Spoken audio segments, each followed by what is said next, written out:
Hey there! In this video, I demonstrate how to use my digital activities.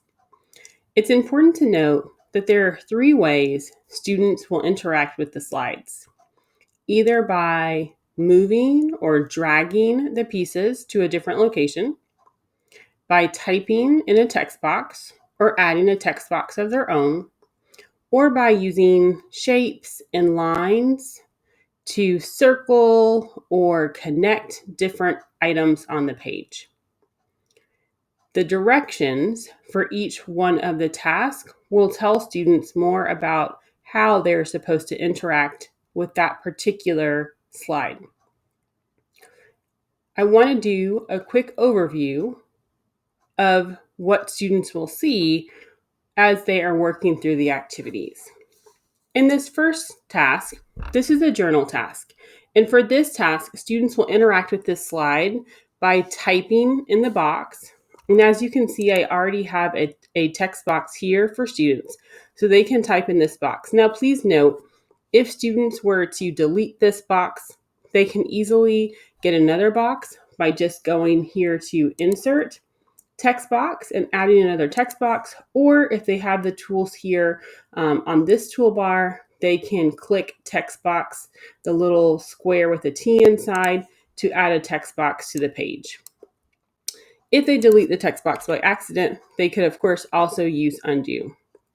Now, most of the journal tasks just require students to write in the text box. However, they can add additional elements. They could certainly use shapes. They can add lines if they needed that to help explain their answer. On some of the journal tasks, I've provided some math tools and some manipulatives for students. So on this task that I have here, you can see I have some fraction bars for students to use. And so they're just going to drag those. There are several models stacked on top of each other, so students shouldn't run out. But if they do, of course, they could just use the copy and paste feature to make a copy of it. But as you can see, when I move one, there's another one that's below. So they shouldn't run out of these. But if they do, they can just use the copy and paste feature. On the next slide, and this is just a typical practice slide, students will be filling in information. So in each one of the colored boxes and even the white rectangles, there is a number sign, and that's where students are going to put a number. So these are typing spaces where students will click in the box and type a number. That's all the students will do for this particular type of activity, is just replace the number sign with a number. And then the next type of activity, students will be dragging the models here at the bottom. So you can see I have a couple of different models. Here's just a decimal grid, and so they can just drag that over. Again, there are multiple models stacked here.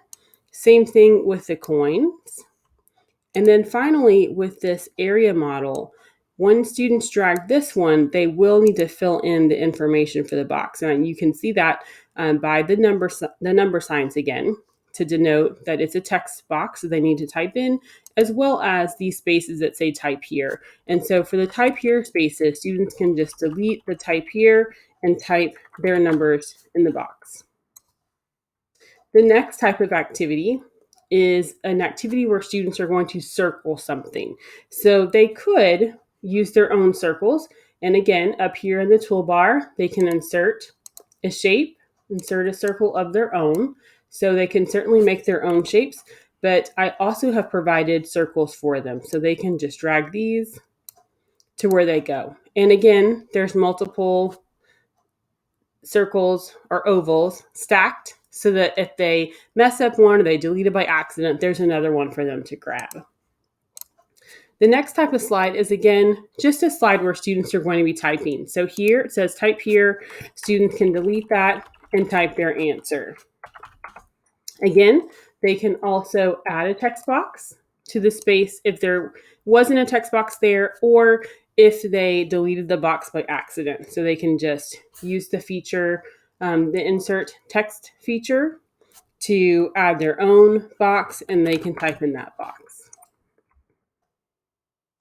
The next type of slide here, this is one where they're matching a numerical expression to the simplified value. And so for this one, they would use the line tool. So up here on the toolbar, they would select a line, just a regular line is fine. They'd start at one spot and use their line to connect the numerical expression to the simplified value.